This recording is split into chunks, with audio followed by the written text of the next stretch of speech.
Hi hello അസ്സാം വലൈക്കും. എന്തൊക്കെയുണ്ട് വിശേഷം? എല്ലാവർക്കും സുഖമാണെന്ന് വിചാരിക്കുന്നു. പുതിയൊരു വീഡിയോയിലോട്ട് എല്ലാവർക്കും സ്വാഗതം കേട്ടോ. ഇന്ന് നമ്മൾ ലാസ്റ്റത്തെ നോമ്പിൻ്റെ വിശേഷങ്ങളും അതേപോലെ പെരുന്നാളിൻ്റെ എല്ലാ കാര്യങ്ങളും ഉൾപ്പെടുത്തിയിട്ടുള്ള വീഡിയോ ആണ്. വീഡിയോ സ്കിപ്പ് ചെയ്യാതെ കാണാം. നോമ്പ് ലാസ്റ്റിന് നമ്മൾ നോമ്പ് തുറക്കാൻ വേണ്ടിയിട്ട് ഉണ്ടാക്കിയിട്ടുണ്ടായിരുന്നത് ദോശയും അതുപോലെ ഇറച്ചിക്കറി ആയിരുന്നു കേട്ടോ. പിന്നെ ജ്യൂസായിട്ട് നമ്മൾ മാംഗോ ജ്യൂസാണ് അടിക്കാൻ വിചാരിച്ചിട്ടുണ്ടായിരുന്നത്. അങ്ങനെ മാംഗോ ഒക്കെ കട്ട് ചെയ്തു. പിന്നെ കുറച്ച് പാലും പഞ്ചസാരയൊക്കെ ഇട്ടിട്ട് മാംഗോ ജ്യൂസാക്കി റെഡിയാക്കി സെറ്റ് ആക്കുന്നുണ്ട് കേട്ടോ. എന്നിട്ട് പിന്നെ നമ്മൾ ഫ്രിഡ്ജിൽ എടുത്ത് വെക്കുകയാണ് ചെയ്തത്. അതൊന്ന് തണുപ്പിക്കാൻ വേണ്ടി വെച്ചു. അത് കഴിഞ്ഞതിന് ശേഷമാണ് പായം നിറക്കാൻ വേണ്ടിയിട്ടുള്ള അതിൻ്റെ ഫില്ലിങ്ങും കാര്യങ്ങളൊക്കെ തേങ്ങയും അണ്ടിപ്പരിപ്പ് മുന്തിരിയൊക്കെ ഒന്ന് നെയ്യിലൊന്ന് വറുത്തെടുത്തിട്ടുണ്ട്. പഞ്ചസാരയൊക്കെ ചേർത്തിട്ട് കേട്ടോ. പിന്നെ അത് എണ്ണയിലിട്ടിട്ട് നമ്മൾ പായം നിറച്ചതും റെഡിയാക്കി ഇന്ന് നോമ്പ് തുറക്കാനുള്ള വിഭവങ്ങളൊക്കെ സെറ്റാക്കി വെച്ചിട്ടുണ്ട് കേട്ടോ. അപ്പോൾ ഇതിൻ്റെ വിശേഷങ്ങൾ എന്തൊക്കെയാണ്, എന്താ സ്പെഷ്യൽ നിങ്ങൾ ഉണ്ടാക്കിയിട്ടുള്ളത് എന്നൊക്കെ ഇന്ന് കമൻറ്റിൽ അറിയാം. ഇഷ്ടമാണെങ്കിൽ എന്തായാലും സ്കിപ്പ് ചെയ്യാതെ കാണാൻ വേണ്ടി നോക്കുക. ലൈക്ക് ചെയ്തിട്ടില്ലെങ്കിൽ എന്തായാലും ലൈക്ക് ചെയ്യുക കേട്ടോ. അങ്ങനെ പെരുന്നാളാണെന്ന് പറഞ്ഞപ്പോൾ ഇതാ നമ്മൾ ഫിത്രായിരിയൊക്കെ വാരി കവറിലാക്കിയിട്ട് എല്ലായിടത്തും ഒന്ന് കൊണ്ടുകൊടുക്കുന്നുണ്ട് കേട്ടോ. അപ്പോൾ നിങ്ങളുടെ ഇതിൻ്റെ വിശേഷങ്ങൾ അറിയിക്കാൻ മറക്കരുത്. ഈ വീട്ടിലേക്ക് മാറിയതിന് ശേഷമുള്ള ആദ്യത്തെ പെരുന്നാളാണ് കേട്ടോ. അതുകൊണ്ട് തന്നെ ഒരു അൽക്കൊലത്ത് പോലെയാണ് കേട്ടോ. നമുക്ക് ഇങ്ങോട്ട് ഒരു ഇതും കിട്ടുന്നില്ല കേട്ടോ.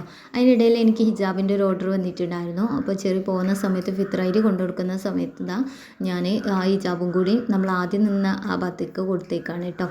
പിന്നെ ഇവിടെ അടുത്തൊക്കെ ഉള്ളത് ഞാൻ തന്നെയാണ് കേട്ടോ ഫിത്രായി കൊണ്ടുകൊടുത്തിട്ടുണ്ടായിരുന്നത്. അങ്ങനെ ബീഫ് ഉണ്ടായിരുന്നു. അപ്പോൾ ബീഫ് ഒന്ന് കേക്കിങ്ങാണ്ട് വെക്കട്ടെ, എന്നിട്ട് പിന്നെ ഫിത്രായിയും കാര്യങ്ങളൊക്കെ ഒന്ന് എല്ലാ വീട്ടിലും കൊണ്ടുകൊടുക്കാമെന്ന് വിചാരിച്ചു കേട്ടോ. അങ്ങനെ ഇതാ ഞാൻ ഇറച്ചി ഉണ്ടായിരുന്നു കേട്ടോ കിട്ടിയത്. അത് ചെറുതാക്കിയിട്ട് ഒന്നും കൂടി കട്ട് ചെയ്തെടുക്കുന്നുണ്ട്. അവർ കട്ട് ചെയ്തിട്ട് തന്നെ തന്നത്, പക്ഷേ എന്നാലും ചെറിയ പീസാക്കിയിട്ട് ഒന്നും കൂടി കട്ട് ചെയ്യാമെന്ന് വിചാരിച്ചിട്ട് അതൊക്കെ ഒന്ന് നമ്മളെ വീട്ടിലൊക്കെ ഇതിന് എന്തായിരുന്നു സ്പെഷ്യൽ എന്നുള്ളത് എന്തായാലും ഒന്ന് കമൻറ്റിൽ അറിയിക്കേണ്ടി കേട്ടോ. അങ്ങനെ ഇതാ ബീഫൊക്കെ നല്ലപോലെ കേക്ക് വൃത്തിയാക്കിയിട്ട് എടുത്ത് വെക്കുന്നുണ്ട്. എടുത്ത് വെക്കുകയല്ല, നമ്മൾ അരിയൊക്കെ കൊണ്ടുകൊടുത്തിട്ട് വന്നിട്ട് പിന്നെ ഒന്ന് വേവിച്ചെടുക്കാമെന്ന് വിചാരിച്ചു കേട്ടോ. അങ്ങനെ അരിയൊക്കെ നമ്മൾ കവറിലാക്കിയിട്ടുണ്ട്. ഇനി വണ്ടി എടുത്തിട്ട് നേരെ നമ്മൾ എല്ലായിടത്തും ഒന്ന് കൊണ്ടുകൊടുത്തിട്ട് തിരിച്ച് വീട്ടിലെത്തിപ്പോയേക്കും ആണ് കേട്ടോ നോമ്പ് തുറക്കാനുള്ള ബാക്കിയുള്ള ഫുഡ് കഴിക്കുമല്ലോ. നമ്മൾ ദോശയായിരുന്നു പിന്നെ ഇറച്ചി കറിയായിരുന്നു കേട്ടോ ഉണ്ടാക്കിയിട്ടുണ്ടായിരുന്നത്. അതൊക്കെ കഴിച്ച് കഴിഞ്ഞു. പിന്നെ മോൾക്ക് എന്തായാലും നിർബന്ധം കച്ചറാക്കാൻ തുടങ്ങിയിട്ടുണ്ട് കേട്ടോ, മെഹന്തി ഇട്ട് കൊടുക്കാൻ വേണ്ടിയിട്ട്. അങ്ങനെ മെഹന്തിയൊക്കെ ഇട്ട് കൊടുത്തു. പിന്നെ ഇവിടെ പൂത്തിരിക്കും പടക്കത്തിനൊക്കെ ആൺകുട്ടിയൊക്കെ അങ്ങനെയാണല്ലോ. അവൻ്റെ ഒരു ആഗ്രഹത്തിന് വേണ്ടിയിട്ട് കുറച്ചൊരു പൂത്തിരിയും ഇതൊക്കെ വാങ്ങിയിട്ട് അവനെ ഒന്ന് സന്തോഷിപ്പിച്ചു എന്നുള്ളൂ കേട്ടോ. അങ്ങനെ ഇതാ പൂത്തിരിയൊക്കെ കത്തിച്ചുന്നുണ്ട്. അത് കഴിഞ്ഞതിന് ശേഷമാണ് കേട്ടോ ഇവിടെ അടുത്തുള്ള പെൺകുട്ടിയൊക്കെ മൈലാഞ്ചി ഇടാൻ വേണ്ടിയിട്ട് എൻ്റെ അടുത്ത് വന്നിട്ടുണ്ടായിരുന്നു. ഞാൻ അത്ര വലിയ പ്രൊഫഷനൊന്നും ഇല്ലെങ്കിൽ കൂടിയിട്ട് ചെറുതായിട്ടൊക്കെ ഒരു രീതിയിൽ ഇടും കേട്ടോ. അങ്ങനെ അവർക്കൊക്കെ കൈമൽ മൈലാഞ്ചിയൊക്കെ ഇട്ട് കൊടുത്തിട്ടുണ്ട്. അങ്ങനെ പിന്നെ അവർ പോയി പിറ്റേന്ന് രാവിലെയാണ് കേട്ടോ ഞാൻ സുബഹിയൊക്കെ നിസ്കാരമൊക്കെ കഴിഞ്ഞ് പിന്നെ വേഗം കിച്ചണിലോട്ട് കയറിയിട്ട് ചിക്കനൊന്ന് മസാല തേച്ച് വെച്ചിട്ടുണ്ട്. അത് കഴിഞ്ഞതിന് ശേഷമാണ് പത്തിരിപ്പൊടി ഒന്ന് വാട്ടിയെടുത്തിട്ടുണ്ടായിരുന്നു. ചൂടാറാൻ വേണ്ടിയിട്ട് മാറ്റി വെച്ചിട്ടുണ്ട്. അപ്പോഴേക്കും ഇതാ ചിക്കൻ ഒന്ന് ഫ്രൈ ആക്കാൻ വേണ്ടിയിട്ടാണ് ഞാൻ മസാലയൊക്കെ കൂട്ടി വെച്ചിട്ടുണ്ടായിരുന്നത്. ഞാൻ വിചാരിച്ചത് സിമ്പിളായിട്ട് നെയ്ച്ചോറ് ഉണ്ടാക്കാം, ആരും അധികം വരില്ല എന്നുള്ളൊരു കൺസെപ്റ്റ് ആയിരുന്നു കേട്ടോ എനിക്ക്. പിന്നെയാണ് ഞാനത് മാറ്റിങ്ങാണ്ട് ചിക്കൻ ബിരിയാണി ആക്കാമെന്ന് വിചാരിച്ചു കേട്ടോ.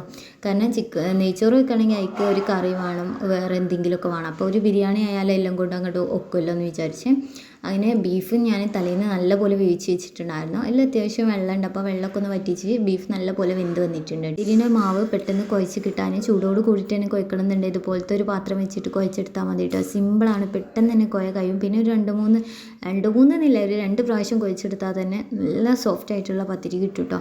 അങ്ങനെ പത്തിരിയൊക്കെ കുഴച്ച് ബോൾസ് ആക്കിയിട്ടുണ്ട്. ഇനി നമുക്കൊന്ന് പരത്തിയെടുക്കലും ചുടലൊക്കെ ഒരുമിച്ചാണ് കേട്ടോ. അങ്ങനെ പാന് ഞാൻ നേരത്തെ തന്നെ വെച്ച് കൊടുത്തിട്ടുണ്ടായിരുന്നു. അങ്ങനെ പാനിലേക്ക് പത്തിരിക്ക് ഇട്ടിട്ട് നല്ലപോലെ പൊള്ളി വരുന്നുണ്ട് കേട്ടോ. അപ്പോൾ കുഞ്ഞ് പത്തിരി ഉണ്ടാക്കിയെടുത്താൽ മതി. ഇതിൻ്റെ ചെറിയ പറയും പോലെ കേട്ടോ, ചെറിയ അധികവും അങ്ങനെ പറയില്ല, കുഞ്ഞ് ബോൾസ് ആക്കിയാൽ നമുക്ക് നല്ല രീതിയിൽ എന്താ പറയുക പത്തിരി ചുട്ടെടുക്കാമെന്ന് പറയാറുണ്ട് കേട്ടോ. അതേപോലെയാണ്. പിന്നെ അതാ ചിക്കൻ അവിടെ പൊരിക്കാൻ വേണ്ടി വെച്ചിട്ടുണ്ട്. അതിനിടയിൽ ബീഫ് ഒന്ന് വറവിട്ടെടുത്തു കേട്ടോ. ചിക്കന് പൊരിയലും കാര്യങ്ങളൊക്കെ കഴിയുന്നുണ്ട്. പിന്നെ ഞാൻ ഇപ്പോഴാണല്ലോ ബിരിയാണി വെക്കാമെന്ന് വിചാരിച്ചത്. അപ്പോൾ ഞാൻ കുറച്ചൊരു എന്താ പറയുക ചിക്കന് ഓവർ വേവ് ആവാത്ത രീതിയിലാണ് ചിക്കൻ പൊരിച്ചെടുക്കുന്നത് കേട്ടോ. പിന്നെ ദമ്മിടുമ്പോൾ ആ മസാലയിൽ നിന്നൊക്കെ നല്ലപോലെ വെന്ത് വരുമല്ലോ. പള്ളിയിൽ പെരുന്നാൾ നിസ്കാരത്തിന് പോകാൻ വേണ്ടിയിട്ട് ഇതാ രാവിലെ ബ്രേക്ക്ഫാസ്റ്റ് കഴിക്കാണ് കേട്ടോ. അപ്പോൾ ഞാൻ പത്തിരി ഉണ്ടാക്കിയപ്പോൾ ചോദിക്കുന്നുണ്ട് എന്തിനാ അപ്പോൾ പത്തിരി ഉണ്ടാക്കിയത് എന്നുള്ളത്. കാരണം നമ്മൾ പള്ളിയിൽ നിന്ന് ഇറങ്ങി നിന്നാൽ പെട്ടെന്ന് നമ്മൾ ഫുഡ് കഴിക്കുമല്ലോ. പക്ഷേ ഞാനാണെങ്കിൽ ഒന്നുമില്ല കേട്ടോ രാവിലെ കഴിക്കാം. അപ്പോൾ പിന്നെ പത്തിരി അങ്ങോട്ട് വേഗം ഉണ്ടാക്കി എന്നുള്ളത്. അങ്ങനെ ഇതാ ചെറിയ അവിടുന്ന് ചായ കുടിക്കുന്നുണ്ട്. പിന്നെ ഇഷു ചായ കുടിച്ചൊക്കെ പോയിട്ടുണ്ട് കേട്ടോ. അങ്ങനെ അവർ രണ്ടാളും ഒരുമിച്ച് പെരുന്നാൾ നിസ്കാരത്തിന് പോകാൻ വേണ്ടിയിട്ട് ഒരുങ്ങാണ്. നാളൊക്കെ ആകുമ്പോഴേ കുട്ടിയൊക്കെയാണല്ലോ ഭയങ്കര സന്തോഷം ഉണ്ടാവും. നമുക്കും ഉണ്ടാവും, പക്ഷേ ഏറ്റവും കൂടുതൽ നമ്മളും കുട്ടികളായിരിക്കുമ്പോഴാണല്ലോ നമുക്ക് ആ പെരുന്നാൾ എന്നുള്ള ആ ഒരു സന്തോഷം ഇതൊക്കെ കിട്ടുക. ഈ ആൺകുട്ടിയൊക്കെ ആകുമ്പോൾ പ്രത്യേകിച്ച് പള്ളിയിൽ പോയി നിസ്കരിക്കലും അങ്ങനെ പുതിയ ഡ്രസ്സ് ഇട്ട് ഇറങ്ങലും അങ്ങനെയൊക്കെ കാണുമ്പോഴും നമുക്കൊരു സന്തോഷമാണ്, അവർക്കും നല്ല സന്തോഷമാണ് കേട്ടോ. അപ്പോൾ പോകുന്ന വഴിക്ക് ഞാൻ അവനക്ക് പെരുന്നാൾ പൈസയൊക്കെ കൊടുത്ത് അവനെ പള്ളിയിലേക്ക് പറഞ്ഞയച്ചിട്ടുണ്ട് കേട്ടോ. അത് കഴിഞ്ഞതിന് ശേഷമാണ് കേട്ടോ നമ്മളെ ബിരിയാണിക്കുള്ള ബാക്കിയുള്ള പരിപാടിയൊക്കെ നോക്കുന്നത്. അങ്ങനെ ചിക്കന് ഫുള്ള് ഫ്രൈ ചെയ്തെടുത്തിട്ടുണ്ട്. പിന്നെ ഉള്ളിയും കാര്യങ്ങളൊക്കെ അരിഞ്ഞെടുക്കുന്നുണ്ട് കേട്ടോ. പിന്നെ ഇതാ കുറച്ച് ഉള്ളി നമ്മൾ ബിരിയാണിയിലേക്ക് വേണ്ടിയിട്ടൊന്ന് ഫ്രൈ ചെയ്തെടുക്കുന്നുണ്ട്. അതുപോലെ അണ്ടിപ്പരിപ്പ് മുന്തിരി അതൊക്കെ ഒന്ന് ഫ്രൈ ചെയ്തു. പിന്നെ ഉള്ളിയൊക്കെ ഇട്ടിട്ട് നമ്മൾ ആ ഒരു മസാലയും കാര്യങ്ങളൊക്കെ കൂട്ടുന്നുണ്ട്. പിന്നെ ചിക്കനും ചേർത്തിട്ട് നല്ലപോലെ ഇതാക്കുന്നുണ്ട്. അതിൻ്റെ ഇടയിലാണ് പിന്നെ ചോറിനുള്ള വെള്ളം ഞാൻ ചെമ്പട്ടി വെച്ചിട്ടുണ്ടായിരുന്നു. അത് നല്ലപോലെ തിളച്ചപ്പം അതിലേക്ക് ഇതാ ചോറിൻ്റെ അരി ഉണ്ടല്ലോ, അരി നല്ലപോലെ കേക്കിട്ടു കേട്ടോ. കുറച്ച് കഴിഞ്ഞതിന് ശേഷമാണ് കേട്ടോ ഞാൻ അകത്ത് പോയി അടിച്ച് വാരി തിരിച്ച് വന്നപ്പോഴേക്കും എൻ്റെ ഗ്യാസ് തീർന്നിട്ടുണ്ടായിരുന്നു കേട്ടോ. സത്യം പറഞ്ഞാൽ ഗ്യാസിൻ്റെ കുറ്റി വേറെ ഉണ്ടായതുകൊണ്ട് ഞാൻ കഴിച്ചില്ല. ഇല്ലാന്നുണ്ടെങ്കിൽ ഞാൻ പെട്ടിട്ടുണ്ടായിരുന്നു കേട്ടോ. അങ്ങനെ പിന്നെ ദമ്മിടലും കാര്യങ്ങളൊക്കെ ആണ്. ഞാൻ വേഗം ചോറ് കുക്കറിലേക്ക് മാറ്റിയിട്ട് നമ്മുടെ കറണ്ട് അടുപ്പുമേൽ വെച്ചിങ്ങാണ്ട് അങ്ങോട്ട് സെറ്റാക്കി എടുത്തു കേട്ടോ. ഒന്നില്ലെങ്കിൽ ഒന്ന് ഹെൽപ്പിംഗ് ഉണ്ടാവും എന്നുള്ള പറയുന്നത് എത്ര വലിയ സത്യമാണെന്നുള്ള ഇപ്പൊക്കെ മനസ്സിലാവും കേട്ടോ. ഇങ്ങനത്തെ ഓരോ സിറ്റുവേഷൻ വരുമ്പോഴാണല്ലോ മനസ്സിലാവുക.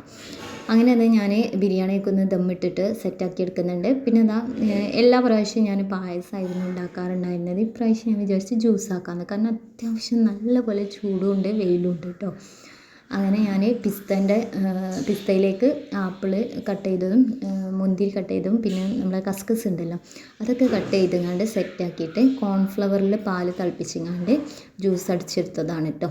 അങ്ങനെ ഇതാ ദമ്മിടലും കാര്യങ്ങളൊക്കെ കഴിഞ്ഞപ്പോഴേക്കും പെരുന്നാൾ നിസ്കാരം കാര്യങ്ങളൊക്കെ കഴിഞ്ഞ് വന്നിട്ടുണ്ടായിരുന്നു. അങ്ങനെ ചിക്കൻ പൊരിച്ചതും ചിക്കൻ ബിരിയാണിയും ഇറച്ചി വരട്ടിയതും തൈരും അച്ചാറൊക്കെ കൂട്ടിയിട്ട് നമ്മൾ ബിരിയാണി ഒക്കെ കഴിച്ചു കൂട്ടാം. എൻ്റെ ടൈം ആയപ്പോഴേ നമ്മളെ വീട്ടിലേക്ക് ഗസ്റ്റ് ആരും വരില്ല എന്നുള്ള അറിയാവുന്നതുകൊണ്ട് തന്നെ ഞാൻ ആ തക്കം നോക്കിയിട്ട് വേഗം എൻ്റെ ഫ്രണ്ടിൻ്റെ വീട്ടിൽ പോയിട്ടുണ്ടായിരുന്നേ.